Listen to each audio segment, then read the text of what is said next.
1 வயசுக்கு மேலே 5 வயசுக்குள்ள குழந்தைக்கு சளி பிடிக்குது, அடிக்கடி கோல்டால் அவங்களுக்கு இன்ஃபெக்ஷன் வருது அப்படின்னு சொல்லும்பொழுது வேப்பங்காரன்னு சொல்லிட்டு ஒரு மருந்து நம்ம பாரம்பரிய சித்த மருத்துவ குறிப்பில் கொடுத்துருக்காங்க. ஸோ அந்த வேப்பங்காரத்தில் என்ன மாதிரியான மூலிகைலாம் கலந்துருக்காங்கன்னு பார்த்தீங்கன்னாக்கா வேப்பங்கொழுந்து, துளிர் தழை இருக்கு இல்லையா, அதுதான் வந்து வேப்பங்கொழுந்து. அதை வந்து ஒரு 10 நம்பர்ஸ் மட்டும் எடுத்துக்கங்க. 10 நம்பர் வேப்பங்கொழுந்து ப்ளஸ் ஜீரகம் ஒரு 10 நம்பர்ஸ் எடுத்துக்கங்க. பூண்டு ஒரு அரை பல்லு, அடுத்து மிளகு ஒரு சின்னதாக ஒரு மிளகு. ஸோ இந்த 4தையும் போட்டு நல்லா கையிலே ஒரு நசுங்கினா அது நசுங்கிடும்.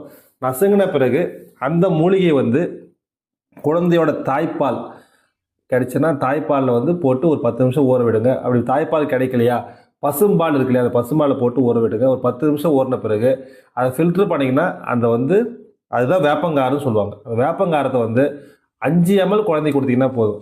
2 வயசு 3 வயசு இருக்குன்னா 5 ml கொடுக்கலாம். 3 வயசுக்கு மேலே இருக்குன்னா ஒரு 10 ml கொடுக்கலாம். குழந்தைக்கு வந்து அந்த சளி தொந்தரவு முற்றிலுமாக வெளியில் வந்துடும்.